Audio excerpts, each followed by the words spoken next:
All right, Kev, welcome to the podcast. Big thanks for agreeing to do it. Obviously, today we're going to cover a little bit about cold water training, the new big thing, the new CrossFit, the new jiu-jitsu, a bit of breath work. Obviously, you're going to give us a sort of how you got into it, but a little bit about each sort of component parts, the industry, etc. But probably a good way, before we start, of how I know, how I met you, how I come and, found out about it. It's probably the best way to sort of start in. I think about 4, 5, 6 years ago, I was just on Instagram, sort of at home as you are, and I saw, I think it was a post by Jack Massey, a cruiserweight champion who lives around here. Actually, hopefully get him on the podcast one day. I think he'd been to do one of your sort of one-on-one sessions, a sort of cold water and breathwork session. And so I'd look at his story and everything. I thought it was quite interesting. Obviously, I'd seen a little, Wim Hof was a little bit sort of in prominence at the time. And I thought, that's something I like. I'm always looking for like the new thing or sort of experimental ways of healing your body or health stuff. And I don't know if you can remember.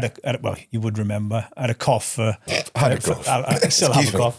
I'm known for having a cough for sort of 10 years. Yeah, I've been saying 10 years for the last 10 years. About 20 years now, mate.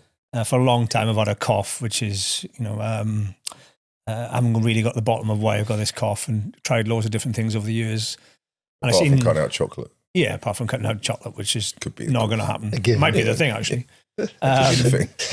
Yeah, and I obviously saw the way you kind of advertised it was, I didn't really know too much about the sort of, breathwork, etc.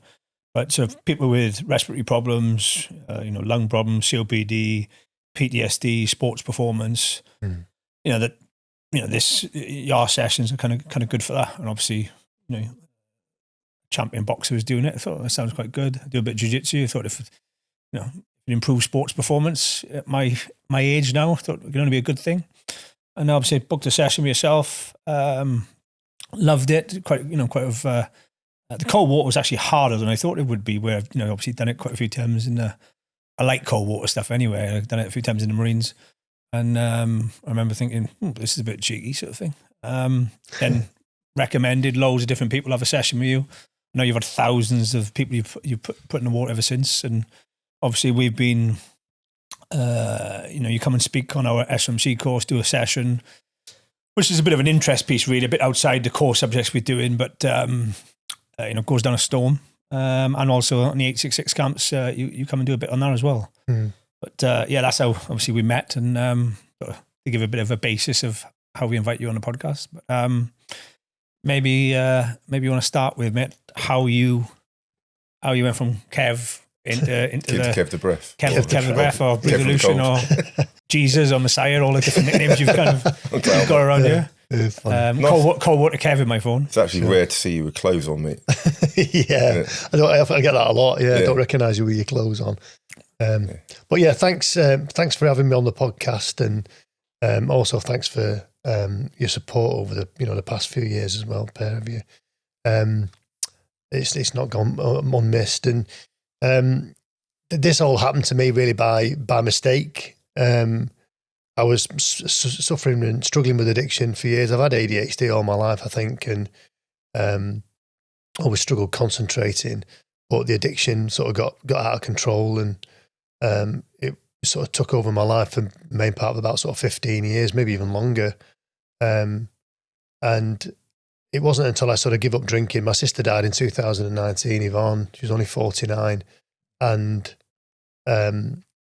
it was enough kind of trauma. I almost drank myself to death after that. It was awful, but I managed to get myself back on track. I quit drinking, and about sort of 6 to 8 months in sober, I did some breath work on the decking outside, and I tell this to everybody. I tell them my story, and it was life changing for me because it's. Sorry to jump in, Kev. When you said you did some breath work, what made you do that? Where did you come across breath work to help you through that trauma? Did you read something, or what sort of brought you to that point? Yeah, I read Wim Hof's book, Becoming the Iceman, maybe about a year or so before I actually tried to do some breath work myself. And I'll obviously speak about that shortly, or hopefully. But I'd never really done any breath work up to that point. I just kind of passed it off a little bit. I found the book hugely interesting, and Wim Hof's an amazing guy. But I'd never really done any practical breath work itself until this one day that I just decided to try it. I thought I'd just give that a go. I put my earphones on, and I was listening to something on YouTube. It was one of his little guided breathwork little videos, and I held my breath for over 2 minutes. I was amazed by that, but I kind of disappeared a little bit. But when I come round, I was just so emotional. I sobbed, and I had no idea why. And at the time, it was like everyone was I was confused myself as to why I was becoming emotional. I didn't know then why that was happening. I know now exactly why it's happening, and since then, obviously, I've been using those techniques and breath work and cold water, stressors, to connect the dots for people, as it did for me. Because I think I'd done that breath work and I'd become emotional. I really felt Kev, and I think I'd probably been disconnected for so long. And really, the opposite of addiction is connection, and vice versa. And generally, I think people that are struggling now these days, I think people that are struggling with addiction is the ability to connect to their bodies, to connect to themselves, connect to the inner child. The little boy that's in me, that's still there, that I still feel now in my body, even now. I'd missed that for so long. So in a nutshell, really, I kind of landed on this by accident, but I was intrigued as to what the pathways were to that. How does the body kind of that become regular practice then, just from that first session, and because it obviously resonated so much, you just carried it on, came like part of a practice, like daily practice, or?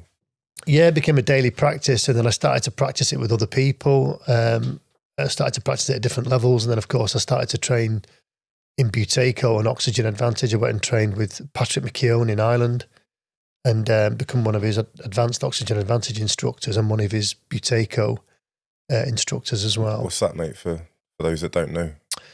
Yeah, Konstantin Buteyko was I think he was a Ukrainian scientist. He was working with like ex-military and stuff after the war, who were coming back with, we were talking about it before, people weren't we, shell shock, or as they refer to it then as irritable heart syndrome, modern day PTSD. And he discovered that their breathing was kind of linked to their nervous system, and by performing certain exercises and holding your breath, certain techniques that you carry out, it kind of changes your biochemistry, but it changes your chemoreceptor sensitivity to carbon dioxide as well, which eventually then sort of slows your breathing down and tells the brain that you're a bit calmer. And by getting people to breathe through their noses, it actually calmed down the nervous system. And there's reasons for that, very, very specific reasons that go all the way back to breastfeeding on your mother, nasal breathing. It's very, very specific. And of course now, people all over the world now are using these techniques to try and help regulate their nervous systems. So in a nutshell, that's kind of how I came to it. The cold stuff was a little bit different. I saw a guy in a tattoo shop, and he said, "Yeah, we're going to go down and go and get in the reservoir, go and do some of this cold stuff, this cold therapy." I was like, "Wow, I'm interested in that." But of course, the first time I got in the water, it was like, as soon as it got up to my waist, it was like, I wanted to get out of there. It was tough. It was hard, like you said it before. It was, it was a little bit, difficult to get used to the cold. But slowly but surely, I carried on doing it each day, and I didn't realize at the time I was getting this slow release dopamine in the body, but it was actually helping with my addiction because it was keeping that dopamine sort of topped up every day. It became another addiction, really. I was just going to say that. I suppose both those things you can kind of, the breathwork and the cold water stuff, I suppose they're like another form of addiction, because like when I got into the cold water stuff, never really been into the breathwork, but the cold water stuff, I just kept wanting to do more and more and more and more, you know, like going lower temperature, longer, you know, which kind of not really the point, I know, but maybe in some way, obviously, you know, it has, you know, obviously there's science behind the physiological changes that happen, but maybe it's another form of addiction as well. Like that with jiu-jitsu as well. Well, no, when you went in, you literally started, I think you probably thought, I can get a black belt in like a year if I go every day. I don't think I think that. You don't think that now, but I think early days, I'll get a belt, and like that 30 years ago. There's some similarities there, I think, in how much you throw yourself into something like that. No, I mean, people got addictive personalities, and a lot of people. Yeah, but for Kev, you're obviously saying you did it for maybe just passing one addiction to another one, perhaps. I don't know. Well, it's a positive one, though. Yeah. It's the difference. Yeah, and some scientists will say that there is no positive addiction, and, you know, everything that drives us forward as animals, from an evolutionary perspective, is based on dopamine and the dopaminergic system in the body, and you know, and generally the thought of something is where it's mainly happening, and not the actual doing. It's the actual thought of it. So yeah, it does become another addiction. Yeah, it's a fine line, I think, between being like consistency and addiction. I think you've got to be consistent. You've got to have a bit of something about you to keep that going, especially if it's something that's uncomfortable. And even the breath work is uncomfortable to a lot of people when they first do it. You know, some find it, maybe because they're nose breathers, find it a little bit easier. But as you've seen I've seen closely, and when you've done it on the courses, the reaction that some people have to it is mad, isn't it? That's from the old traumas coming out and all sorts of stuff. I think we'll probably go on and talk about. But yeah, a bit shocking. We find it. Yeah, you know, people are breaking down. You know, you kind of think, I kind of got this breathing thing pretty, you know, got that nailed pretty much. Especially because it's you know, it's an involuntary thing. So like, what's the point in training that kind of? But it is. What does surprise me actually, which you said recently, is maybe it's just the echo chamber we're in that. Even though it is a new big thing, not that many people actually know about this stuff. You know, you know, especially like the nasal breathing. It became a bit of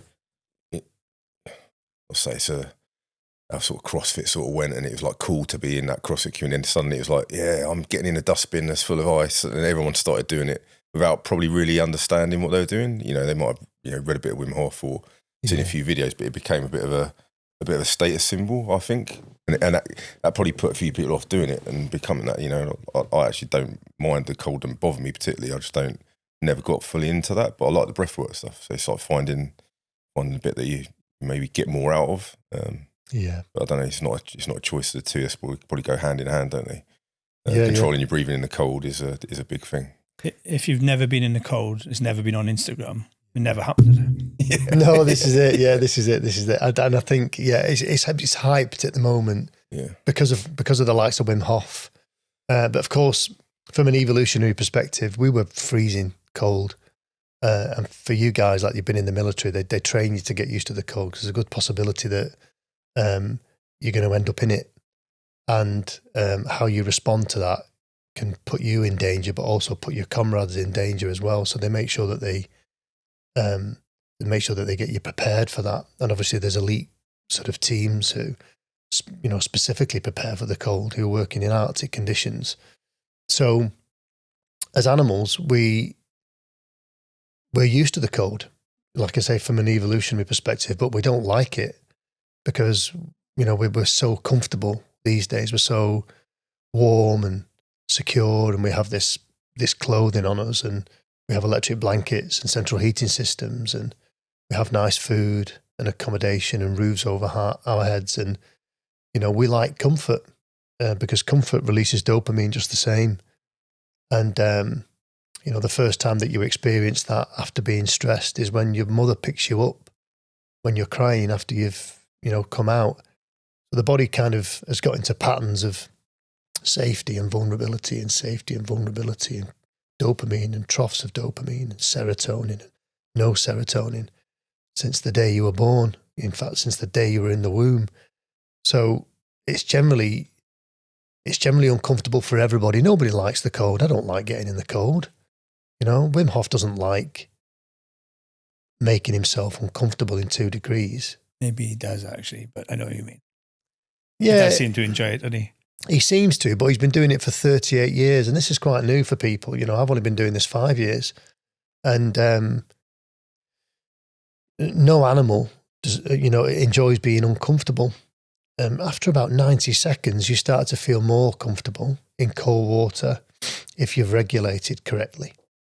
And eventually then the body will adapt, which is what it's always done from an evolutionary perspective for thousands and thousands of years. But yeah, nobody enjoys being uncomfortable. Is that part of your daily routine now? Give us an idea of that, Kev. What would be your daily routine now with cold water and your breathing? Is it something you do daily? I'm assuming it probably is. Breath work I tend to do daily. I do some kind of breathing exercise daily. I don't always get in the cold. And I did get in the cold almost every day for a long time. But that's not really good for you either. And the reason why that's not really good for you is because anything that you constantly keep doing with the body day after day after day after day in terms of habitual behavior, used to it. The body gets used to it, and you know there's no adaptation or evolution. And it is a high stress thing. It's not. Yeah, it's a high stress thing regular if you're doing it all the time. Yeah, it releases adrenaline and it increases cortisol levels in the body. So you do have to be careful with doing that regularly. What would be the ideal sort of routine? And because there's plenty of people that we listen and watch into this, and people we know that are into that. Yeah.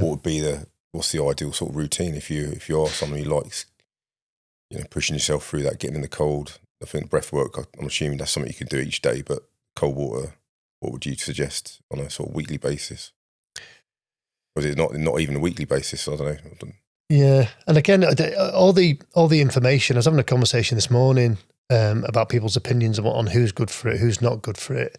Not everybody's good for the cold. That's what I mean, because it's like debunking some of the. No, how many times would you say? Like 3 times a week? That seems to be a thing at the moment, doesn't it? Yeah, 3 or 4 times a week generally.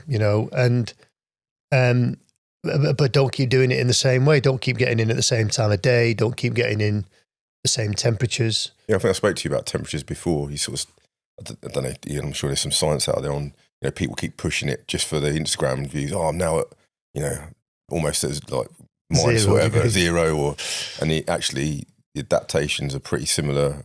Is it 15 degrees, I'm right? I can't remember exactly. You'll have to tell me, but. Yeah, well, anything less than 20 degrees is cold water on the body. Yeah. And if you go below 8 degrees, it starts to activate different receptors in the body.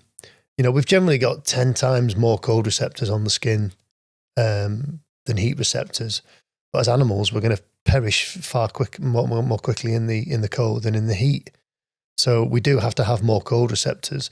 And that's why the response for the animal to get away from that situation is much faster than it is with the heat. And there's not as much fight or flight as going into a sauna as there is getting into an ice cold plunge. But yeah, 10 degrees is a good temperature for me. I think 10 degrees across the board, between 10 and 12 maybe, is a safer temperature to take people in so that they're not kind of re-traumatizing themselves, or they're not creating new events in the body where some of these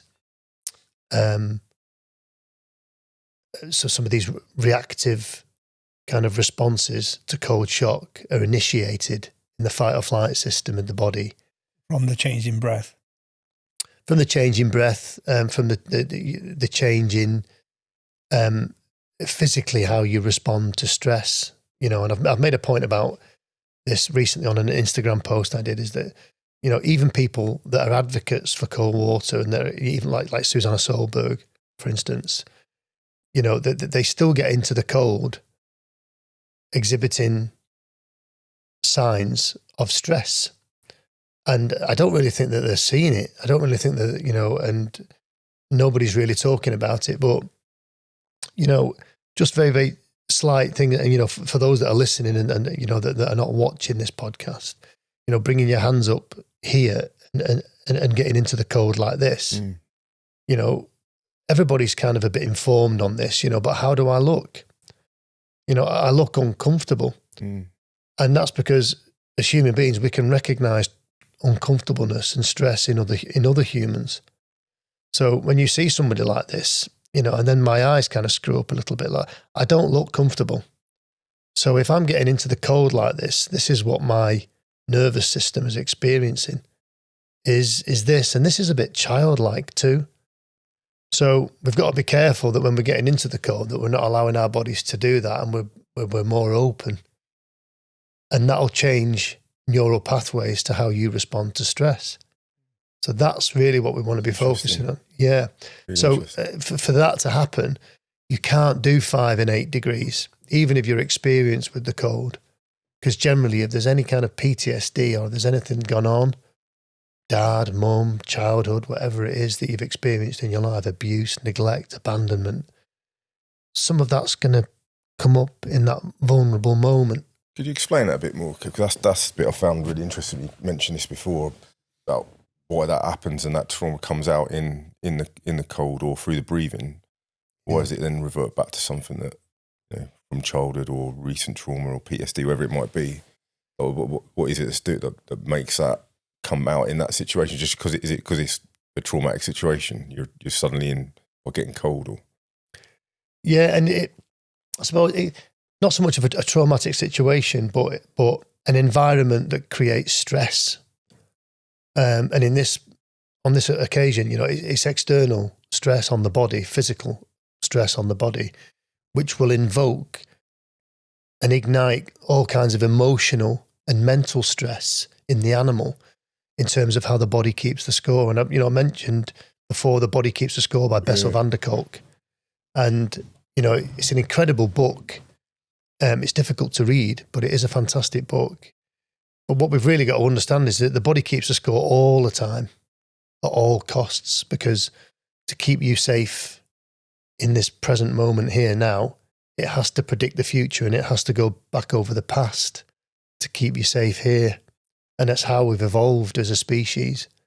And if we didn't have that mechanism and how the brain kind of thinks 80% negatively, if we didn't have that mechanism, we'd all be dead already. Because we'd keep making the same mistakes and we keep doing the same things that wind us up. I mean, you told me about was it a rat study they did on that? Something horrific, like probably torturing the rats or something. But get them outside in the cold. Yeah, no, they didn't put them in the cold, but they do something to the rats, and then the generations later still had that same reaction to like a shock therapy before it even happened, because they knew just from generations before it was just inherited, which is like madness. But I think that when we had that conversation, we were talking about epigenetics and how your ability to adapt to the cold some of it can be passed down epigenetically, but also culturally as well. I suppose it must be genetically, for Eskimos and things like that. The people have got a different adaptation to people in Norway and to the cold. They're born with a different natural adaptation to that cold. 100%, yeah. So if if your background is from colder climates, then there's a good possibility that your ancestors were always much colder than ours. And I think if you look at it from an evolutionary perspective, if you believe that we evolved from apes, and if you believe in Darwin's theory, and sorry, not to sort of piss on anybody's cornflakes regarding religion. Don't talk about religion. We won't go into religion or politics, but we evolved from nearer the equator, much warmer climates. It was only because we were getting so much oxygen to the brain with the development of the human diaphragm, which is unique to any other animal. That we in terms of how it pushes your lungs up and down, is that what you mean? Yeah, the diaphragm is the primary pump or muscle that controls respiratory, and it's unique, the human diaphragm. It's not really like an ape's diaphragm, and it's allowed us to get more oxygen to the brain, I think, than any other mammal, which is why we're so-called the dominant species, but allowed us to huddle together and survive and nurture our young in a certain way and light fires and eventually send people into space. And, you know, Get started on that. excuse me. But yeah,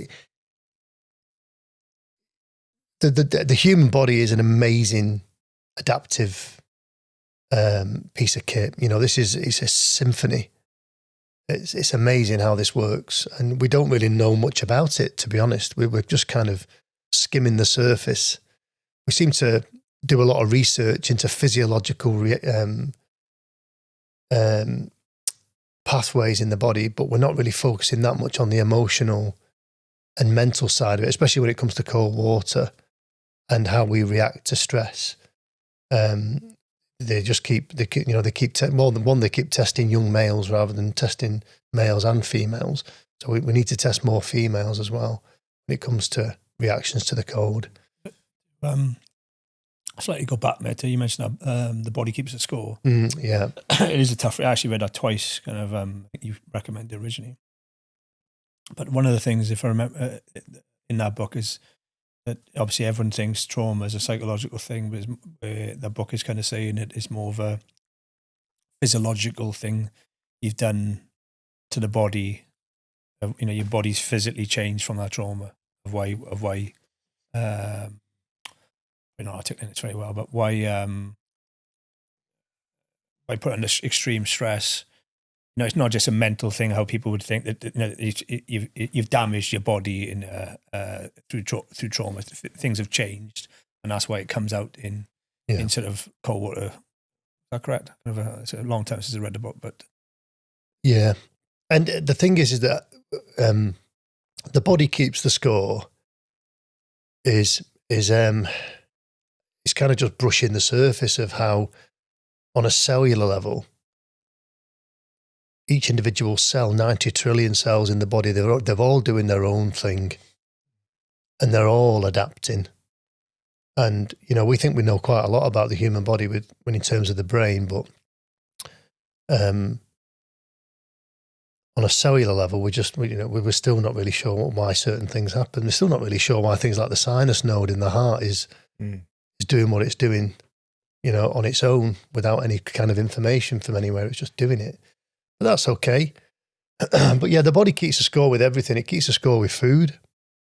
It keeps a score with comfort, with laughter, with love, with intimacy. It keeps the score with pressure changes. It keeps the score with temperature changes. It keeps the score with homeostasis in the body. When you disturb homeostasis, homatic stress, it's keeping the score on everything that you're doing. So every millisecond that you exist, it's keeping the score on it. So it doesn't just become a tool that is used, or the body doesn't just keep the score with trauma. It keeps the score with everything. But unfortunately, because obviously as part of your conscious experience of this life and this world and this existence, it's watching everything that you do. It has to keep you safe. And, you know, unfortunately, you've not always been safe. There are times in your life where you've been vulnerable. We all have. You know, the first time you were vulnerable was actually when you were born, because you're in this safe space for 9 months, and then you're forced through a narrow canal, and it's scary. We don't remember it, but the body does. And it sets the precedent then for us moving forward as animals of safety and vulnerability. And that's what this is all about, really, is identifying and connecting the dots with your own safety and vulnerability. Unfortunately, there's a physical aspect to getting back to safety. And there are habits, because when you try and get back to safety, sometimes there's been this, and sometimes there's been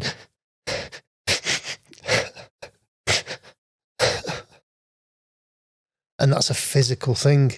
And sorry if that's triggering to people, but it's a physical thing. And the empaths out there that were watching that or listening to it, it was a bit triggering to some of them. Why? Because everybody's done it. And you've all witnessed other people do it, and you've all had empathy and felt sorry for people when you've seen other people do it, or you've seen your children do it. It's how we evolve. So it's an amazing system. So, but it also has other connections. Kev, let's have a little chat about PTSD, mate. We'll be obviously careful what we got to say. You're quite a emotive subject for a lot of people, but very relevant to the kind of world we've come from and maybe still in. I know you've, especially in your one-on-one sessions, people have come to you with, PTSD issues and want to explore breath work and possibly cold water.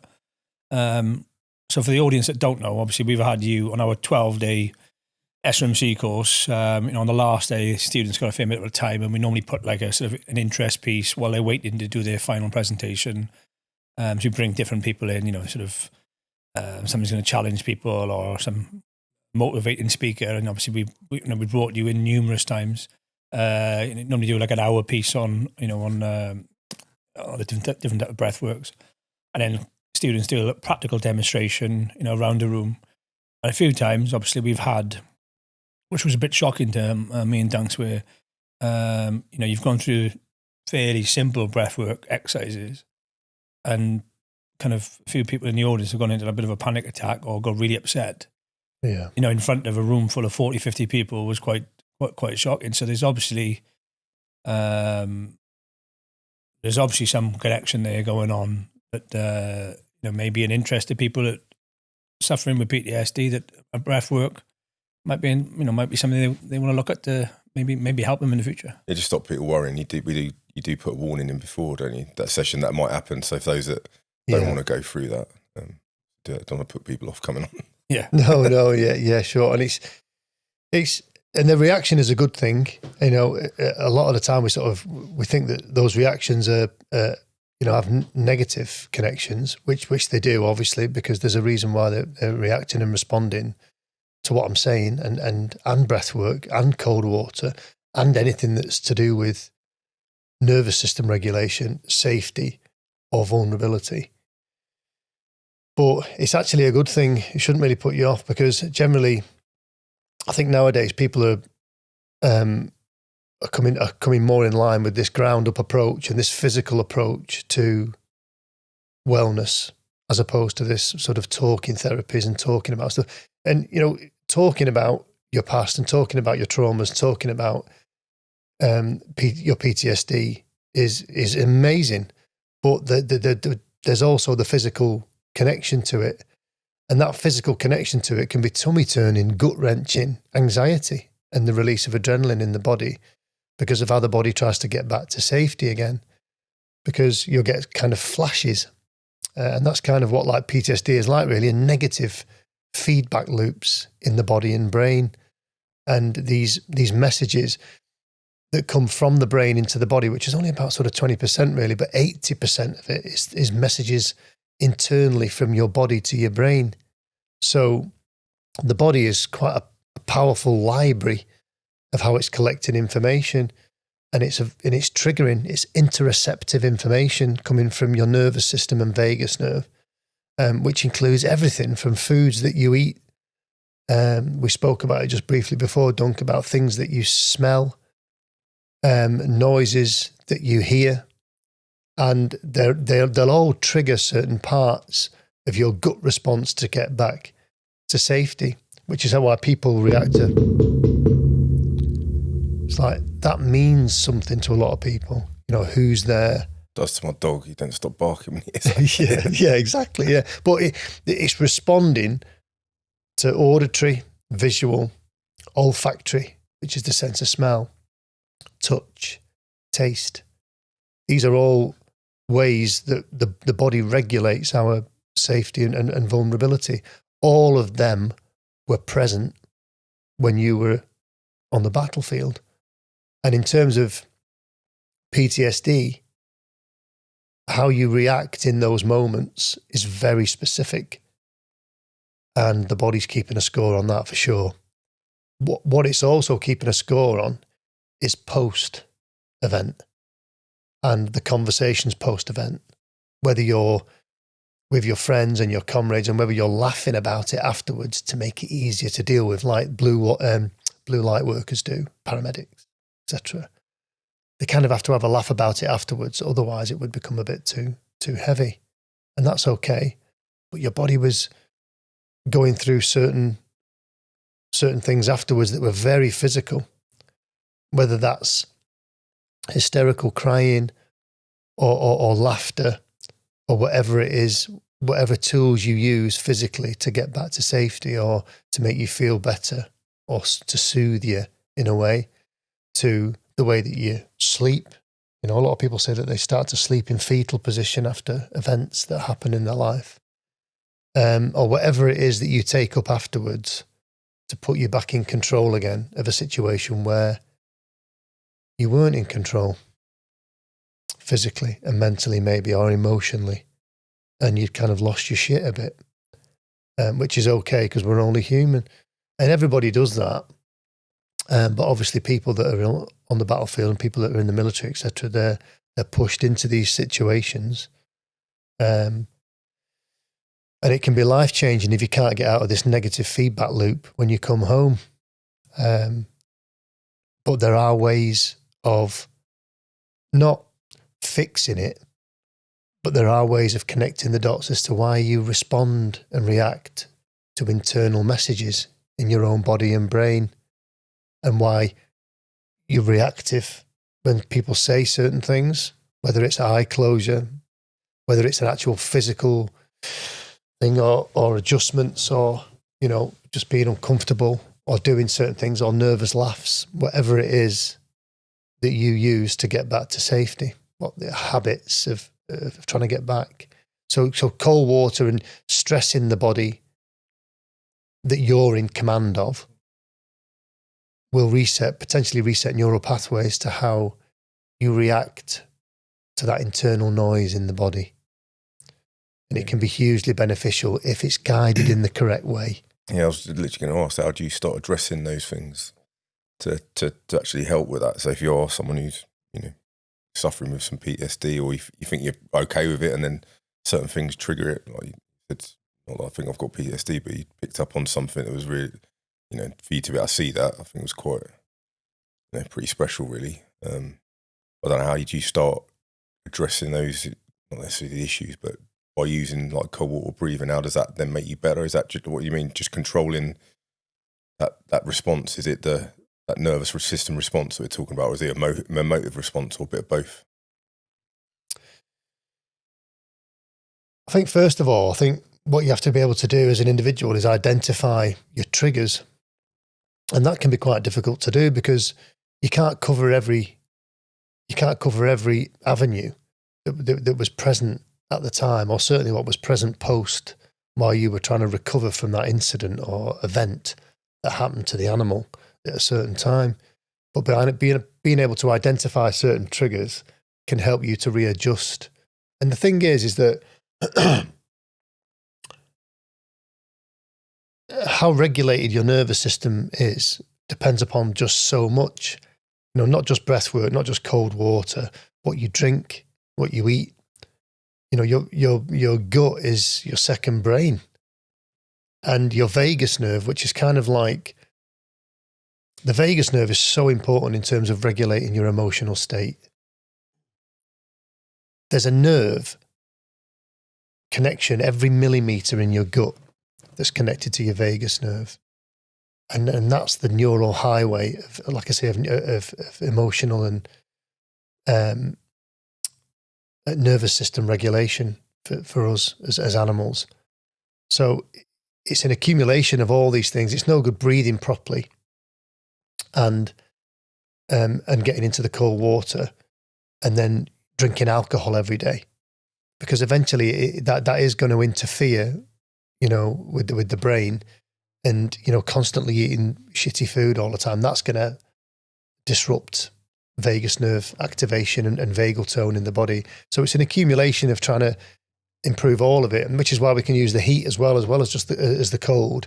Any kind of stressor that you're putting on the body can be used to regulate the nervous system. But every individual is completely different. Their experience, you can put 10 people in the same event and they'll all come away with completely different nervous system responses to that event. Which is why really with all of this, it's all completely anecdotal. and some people in that room at the SRMC, they're perfectly all right with it. And they see it coming in the brain, or they feel it coming on, and they regulate it. We've seen it with some of our lads we serve with, that, in exactly the same situation, and it's affected them really badly. And we're like, that was all right. I don't get why. But like you said, everyone's, and it could be something else that's triggered why they've been affected by that so badly. Something else that happened maybe prior to that we don't know about. I don't know. Exactly. Force multiplier, different things. It's a really, obviously PTSD is a really... Oh, that all we're psychos. It's a really complex problem. It may be a very complex problem, bigger than all of us understand. That maybe the cold water and all the sort of different breathing techniques can potentially support that in some ways. No, obviously, doesn't sound like it's the full solution to fix people, if that's the right word to use, but it obviously has benefits for lots of people. Like even, not sure I'm saying here, but she probably won't mind me saying it, but my missus and my eldest daughter's had a session with you before. My missus is a borderline sort of serial killer. But she got, she went on a session with you, a bit skeptical about the whole thing, perhaps.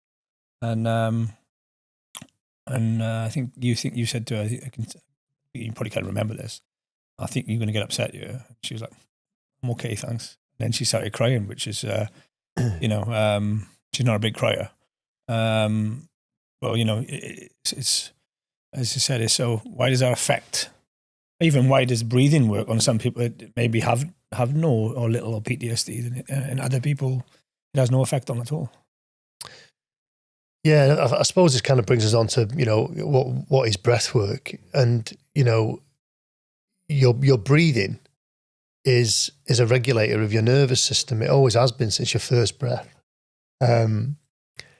And the first breath that you take is a sympathetic or a fight, flight, or response, really, because inhales are more sympathetic and fight, flight, and freeze response, as opposed to an exhale, which is more relaxation.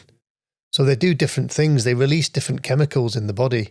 They're not the same in inhale and an exhale, and that's why, really, you generally feel a little bit more calmer on the exhale. You kind of feel more relaxed on the exhale, whereas the inhale, it's more of a focus, fight or flight response. It's the first go-to whenever you kind of hurt yourself, or when you're shocked. It's a gasp, and it's a go-to for oxygen, but for fight or flight reasons, to try and get you on your heels to survive a situation, or fight your way out of one, or whatever, and hold your breath and freeze. So your breathing is part of your regulatory system in terms of getting you back to safety when you're vulnerable. So the reason that people become emotional when they breathe in a certain way is because you've already done it. And when you're crying or when you're laughing, your breathing is moving in certain ways and being regulated in certain ways because it's affecting homeostasis slightly. Because when you're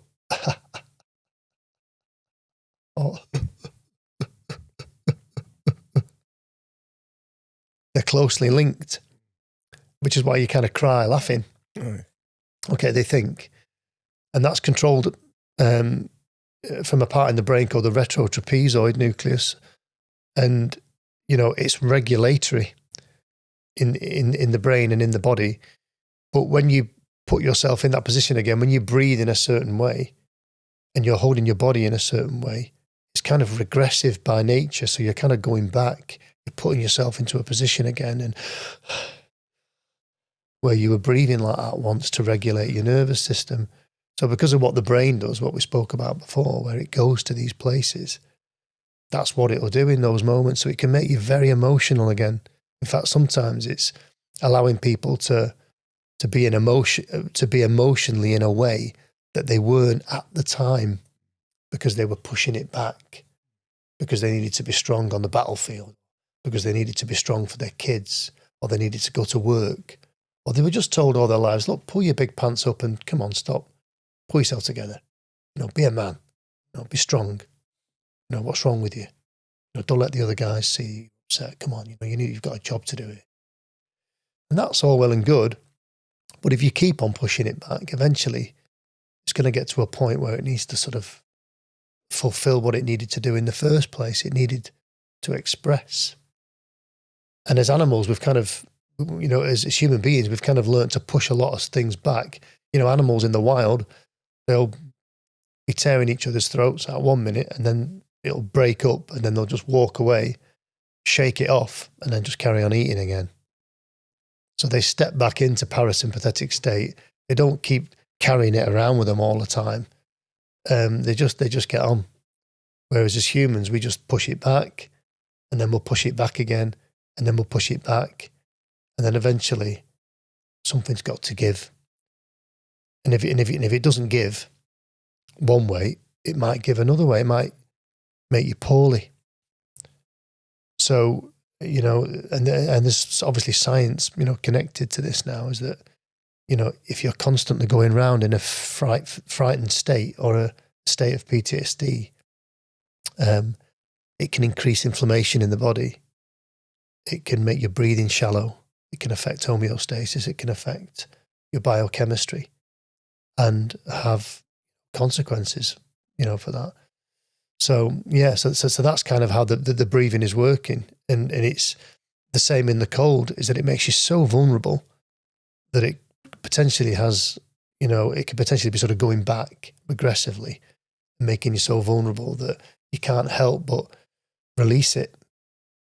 But generally what most people do, especially with some of the guys as well they've done the SRMC course, they can feel themselves becoming emotional.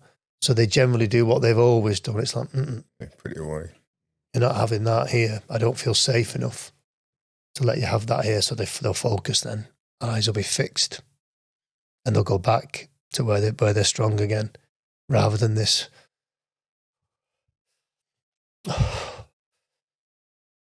They don't want to go, I'm not here. So that's probably why very few have done it. You've obviously seen them fully like melt down in it and come out the other end better for it, which has obviously been a positive. We've had that feedback from quite a few people actually, that it was like life-changing. You're only with them for a couple of hours, but how life-changing it's been from even beyond that. The amount of people that are taping their mouths now when they sleep and saying it's just never slept like that before. Yeah. I think talk about that as well, because that's quite interesting, and obviously forcing you to nose breathe, how big an impact that can have on your sleep.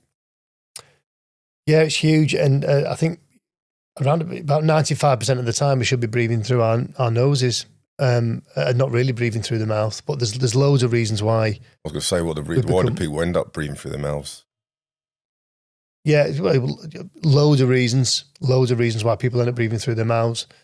If you look at, books like Breath by James Nestor, you read books like that, he explains it quite beautifully in that book that, changes in food, changes in the way that we eat, changes in the type of foods that we're eating in terms of how we're chewing, changing the shape of human faces, communication.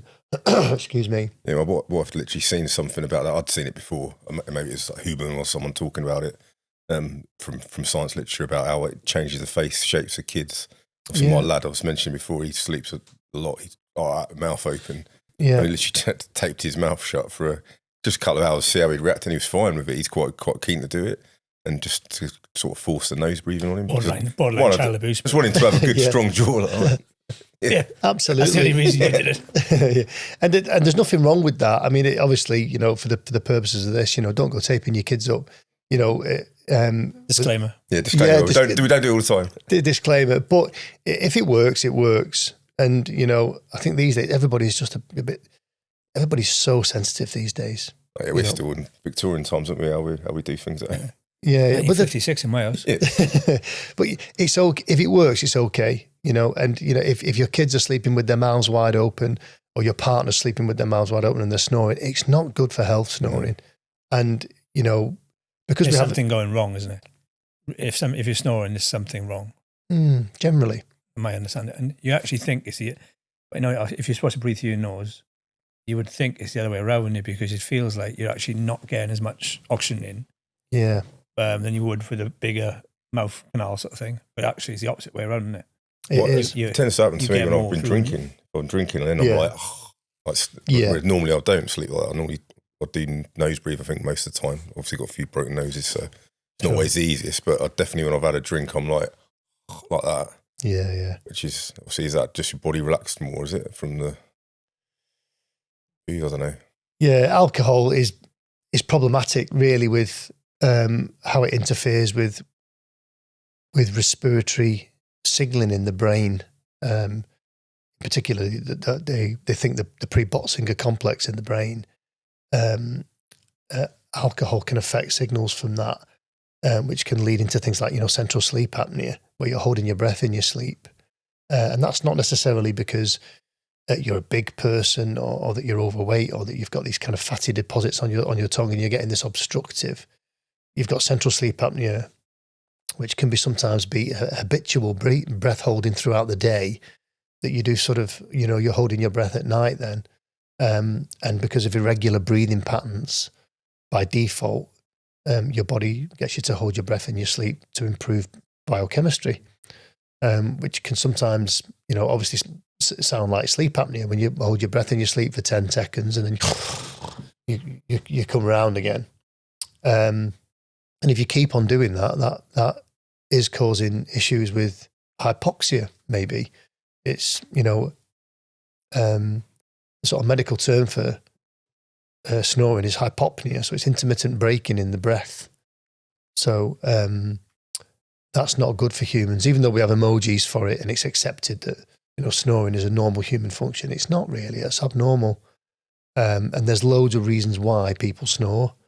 Loads and loads of reasons. Again, it's to do with your myofunction, how broken noses, deviated septums, and chest sizes. Big bodybuilders, rugby players, they all sort of weight on the chest and this sort of soft palate falling back, and you're getting this sort of thing. But it is linked to dementia, and it's linked to insulin resistance. Yeah, in humans, so type 2 diabetes, ADHD. If I know loads of people now who tape their mouth up. My dad, if you remember, he got diagnosed with COPD by the medical, the NHS, and obviously you saw him, but no, he's not got COPD, and then he started taping his mouth up regular, and he hasn't really, he's got other things going on, but he hasn't really COPD has not been an issue for years, which is weird. He had problems with his CO2 regulation, didn't he? And he just kept taping his mouth up, and he was like. That was him there, and he was doing it all the time. Yeah, and it helped him, didn't it? Yeah, massively. It's like this is proper. I might have got this wrong. Isn't in it only like the last 100 years we've started breathing through our mouth, and not. It's become more known. Perhaps the last 100 years. I saw this on a podcast, somebody else's podcast, that why we're all starting to breathe. Or more people are breathing through their mouth than they are through the nose. And I think it is progressively getting worse. The shape of human faces is changing, which I said in before, and communication. The amount of communicating we do now, like these podcasts, and talking all day long, and talking on our phones. We're even talking to people on our phones and leaving voice notes when there's nobody there. So we're communicating more now than ever, human beings, and that is affecting the way that we breathe. Communication. Because obviously when we're talking like this and we're you're generally tending to recover through the mouth. When you're out of breath on the phone. Yeah, when you're out of breath on the phone, which is why you can have a conversation with somebody for 40 minutes and it's quite a nice conversation, quite happy. You come off the phone, you think, God, I feel wiped out. Call handlers. Yeah. And that's the reason why you feel wiped out is because your breathing's been kind of dysregulated. So even if you come off a long conversation on the phone, you might be talking for sort of 40 minutes, it might be a nice conversation with a loved one, et cetera, but you still feel kind of wiped out afterwards because all this kind of sort of talking, you're kind of gasping through the mouth and you're affecting how your body utilizes oxygen. You're affecting CO2 levels in the body, and you're disrupting regular breathing patterns. I mean, you can't talk and breathe through your nose at the same time. No. Oh, I never thought about that. Didn't know that. Yeah, I just tried to thinking then. You go, it's weird. Never noticed that. You can take recovery breaths through the nose, but generally when you're in flow, you tend to sort of just take a little gas through the mouth. So to try and practice that, it's quite difficult to be talking like this, to be sort of and then carry on talking again. It would look really unusual.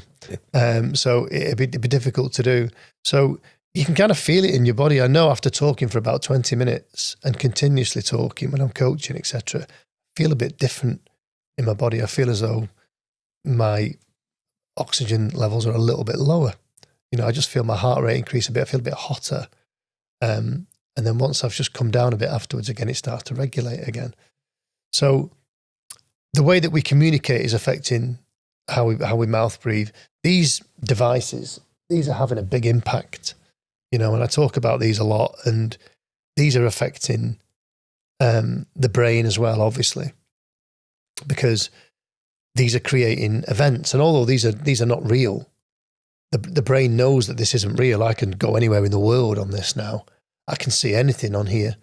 I can go into Iraq with this. I can go and watch, ganglands members have their heads cut off on here. 20 years in as well, really, and since they really, phones are really prominent. Yeah. Imagine the consequences in 20 years. Scary. It is scary. And, the thing is that is the human body ready to be witnessing all this every day? And I think this is what's happening with kids now. And I think, like I mentioned before, when we're babies, it comes to a point when you're about 2 years old where things where you actually felt, quite comfortable and happy. And, there comes a time where, with not all with all children, but I've certainly noticed it in my youngest with Austin recently, that he was okay with dogs jumping up and what have you, and he was okay with certain people. Then he went through this kind of period of time, some people might resonate with this, where he became a bit avoidant of certain things, and he just became a little bit more apprehensive. And when normally he'd be like, oh yeah, little dog jumping up and he's smiling and giggling, all of a sudden it became a bit, don't like it. So what we do is we develop as animals how to get back to safety, which was, which I was talking about before. And one of those ways in getting back to safety, some of it's physical. So it becomes a little kind of like hiding a little bit. So when you say, oh, it's okay, say hello. And it's like, So you turn your head away and you close your eyes. And remember talking about this eye closure in these stressful situations. You close your eyes. Sometimes you might take a bit of a gasp and even hold your breath in that moment. And that then becomes a physical habit in how you regulate your nervous system and how you get back to safety. So once the brain witnesses that that's how you get back to safety, it'll do it again and again and again and again, because it becomes a reliable tool. And unfortunately, that's what's happening with these devices, so that we're kind of swiping up and down on these, and we're looking at funny things, we're releasing dopamine, we're looking at happy things, we're looking at really interesting things, and then all of a sudden we'll swipe up and, oh shit, awful. But it's too late, you've already done this. You've already done the physical regulation to get back to safety. And are you doing that maybe 500-600 times a day if you're constantly scrolling on these things? And, is the human mind really struggling with that? I think it is. And, is that linked to ADHD in kids and their ability to feel safe in environments? Is it because their nervous systems are constantly on edge because of what they're showing and giving to the brain? But not just giving to the brain, but how you're habitually jumping from safety to vulnerability all the time. Like, there's a thing on here called the gauntlet on TikTok, where you have to kind of watch a series of videos in a row to get the prize at the end of it. Can you watch all these videos? The last one is horrific. A gangland member being beheaded. Yeah. And kids are watching it. 8 years old are watching that. Well, if you think, you got porn, you got horrific like beheadings and things. Kids can just type that in now, which is like a form of PTSD. Seeing those things where PTSD is witnessing something you should have kind of never really saw. Those things would have been extremely rare before. You might have saw a car accident, you might have been to a war, you might have had some sort of abuse. But now you can, even if you think your child is pretty protected, you kind of, but then only takes a friend to go type this in, and then obviously kids are inquisitive, and they want to keep looking and looking and looking. But yeah, imagine maybe there's a consequence going to come of this sooner or later down the line, or maybe that's why there's so much ADHD or other autism, or maybe it's from that, or partly to do with that. Yeah, 100%, Pete. I think you're absolutely right, and it's already happening. You know, ADHD is through the roof. There's loads of other links to ADHD, of course, but, you know, this is having a detrimental impact on it because of how it's making the nervous system react to vulnerability. You know, so we need to, you know, have a look at how many times people are holding their breath throughout the day. Holding your breath is a way of hiding. It's a way of avoiding. It's a tool that's been used by humans since we were being chased by saber-toothed tigers and hiding in caves. It's like... I'm sure I saw recently the average amount of time we touch our phone is like 1,000 a day. That's horrific, isn't it? Sure. But it's easy, isn't it? Because it's an easy release of dopamine. As well. It's just, you know, more and more connected world that we're in. Yeah. It's going to, you know, you can't not be on technology. Yeah, there's obviously positives with it as well. Oh, huge. Yeah, positives with it, yeah. But as human beings, we're addictive. Oh, we lost a generation now. I think they're going to look back and I'll give it another 10, 20 years. They'll be like, completely messed up. Like people can our find children's this, generation, pretty much. Our teenagers' generation, that's for sure. They can find this podcast on YouTube and Spotify. They'd be like, yeah, exactly. True. Yeah. So there's loads of factors into why people become mouth breathers, and there's loads of reasons why we're far more dysregulated with our nervous systems now more than ever. Mental health is through the roof. Teenage suicide is still on the increase, and male suicide, young male suicide, is still on the increase as well. And there are reasons for that. And I think most of the time it's because of the lack of connection and addiction, but also being constantly wound up by interoceptive noises from your nervous system telling you that you're unsafe when you're not. And it can make it really quite real. So we need to teach people, really, we need to coach people into understanding their own habitual behavior in terms of how they get back to safety, you know, and what that's doing for people is life-saving and life-changing, you know, even just with the people that I've worked with.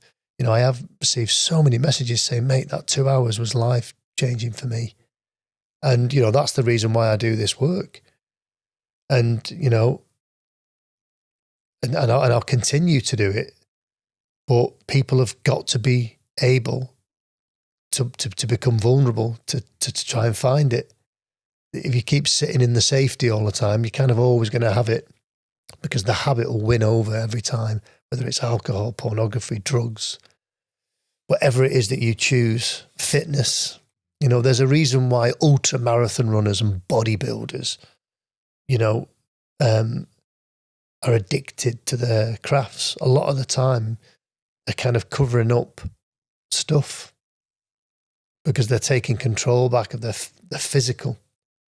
And, you know, it's why things like eating disorders are connected to vulnerability, not the fact that people are hungry or not hungry. It's a way of controlling, taking control back. Maybe somebody was careless with your vulnerability one day, you know, and the only thing that you can do to take back control of your, you know, your own physical self again is by being in command of what goes in it or what comes out of it. So nervous system regulation is massively important. It's not just breath work. It's not just cold water. It's the individual understanding how they get from safety to vulnerability as an individual, and working with that and playing with that and writing about it and journaling about it and having conversations about it and trying to keep away from the addictions, the phones and things as much as possible. But just do some hard things, you know, some physical hard things, some mental hard things. Brush your teeth with your left hand if you're right-handed. Does it help? It does. It helps the brain to do something different. It helps it to adapt. You know. Just while we're on that, because we've got obviously a lot of people that are into their health and fitness that are part of our community, our tribe, I guess. There's obviously been a lot of talk around breath work in the sports performance world as well. Yeah. No, probably on every podcast so far we've mentioned rugby because obviously we're rugby lads, but no, the All Blacks are a big supporter of it. But across many sort of sports and different genres of sports, breathwork's become a big thing, not just on controlling that anxiety before they start a performance. I mean, there's a bit within controlling their breathing when they're out of breath as well. So I don't know what your knowledge of that is, or what you can add to that, rather than me just making it up and not having enough detail on it. No, you've pretty much said it. Yeah, the All Blacks is a good example, and I always use the All Blacks as a good example. Some of their players were getting a 6% increase in sprintability. Wow. And 1% at that level is massive. That from taping up? That's from taping up and doing some oxygen advantage exercises, holding their breath whilst training and running 100-meter sprints, holding their breath.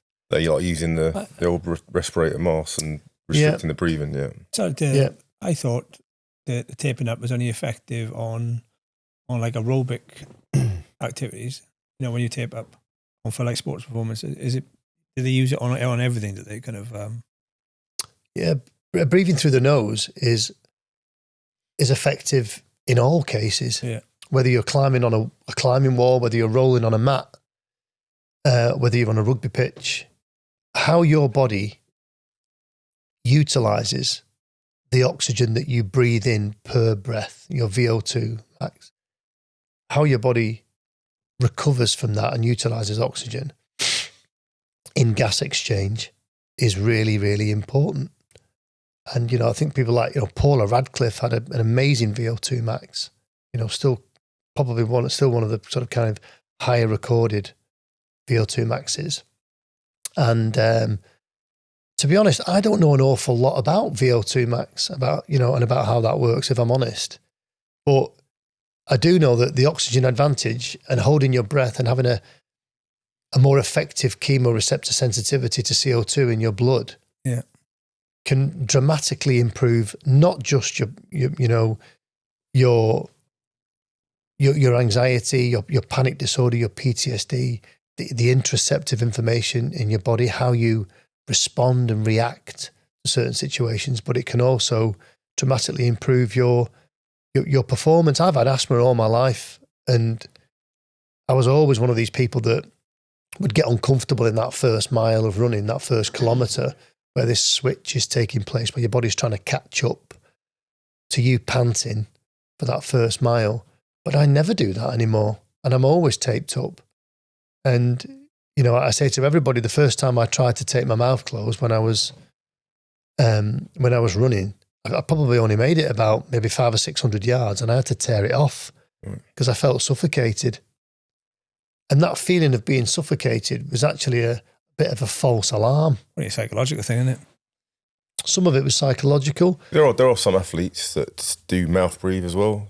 I've seen some like top runners, and I've actually actively went to find out why they did, and they said because they need that much oxygen, they're breathing through their nose and mouth generally, not just their mouth when they're these endurance athletes. Yeah, for sure. And look, you're only going to be able to breathe through your nose for a certain amount of time, or for a certain level of endurance or metabolic requirement for oxygen. It's the same way as if you imagine a horse running along the beach, galloping, really going for it. Their mouths are always closed. They're always breathing through their noses. They've got amazing respiratory systems, horses. The only time that we see them really panting and foaming at the mouth is when they're being leathered by humans that are pushing them beyond their metabolic requirement for oxygen. It's, they're pushing them harder. So the harder you push the muscle, the hotter you get it, the more strain you put on a muscle, the more oxygen it's going to need before it becomes, I suppose, like lactic. And it starts to fatigue. So the more efficiently you can get oxygen to to any muscle in the body, which includes your VO2 max, the better. So for your VO2 max to be effective, you do need to have a good sensitivity to CO2 building up in the blood. which is kind of what Buteyko and Oxygen Advantage is all about, really. It's about improving your biochemistry. And that's what happened with me during lockdown. I take my mouth shut, ran out, and I thought, oh, it's not working, this. I can't do this. This is horrible. I was getting headaches. My nose was like a tap for weeks. But I persevered with it and kept going and kept going and kept going. And within sort of maybe a few months, 3 or 4 months maybe in lockdown, I'd run a half marathon tape short. I ran from here to Levenshulme just to see what it was like. I remember watching your YouTube, your videos, mate. Yeah, and you know, obviously I played with it a bit more. Barefoot as well, wasn't it? Barefoot. That came later. No, that came later. You just took your shoes off just for the camera. Yeah, I had them in my bag. Yeah. But yeah, and the thing is that it seems a bit far out there, holding your breath. How is that going to improve? Well, for the body to get oxygen, for hemoglobin in your blood to release oxygen, it needs CO2. And it needs a certain level of CO2 for that to be effective. It's called the Bohr effect. And I'm not going to bore you, obviously, with all the details, but that's kind of what you're working with. And for that to work efficiently, it's got to be at a certain level.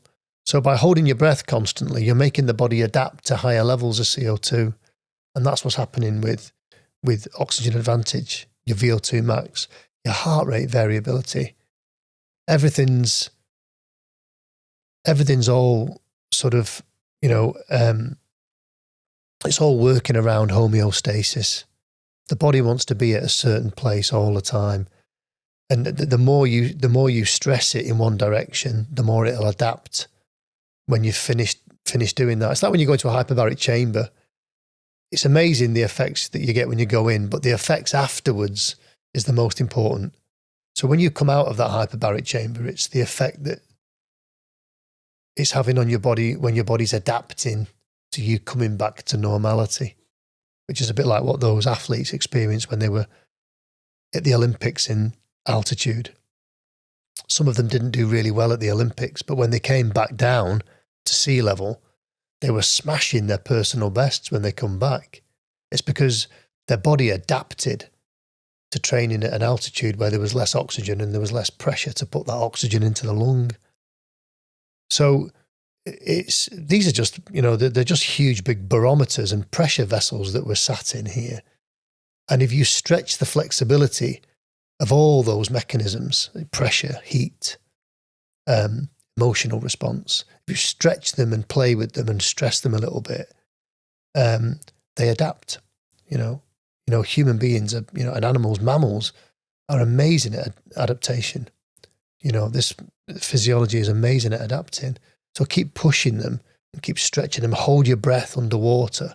Run up a hill with a mask on. You're going to feel like shit. But it is going to make adaptation in the body.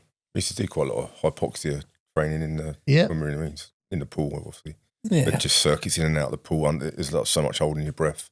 And it had massive impact on our fitness, I think.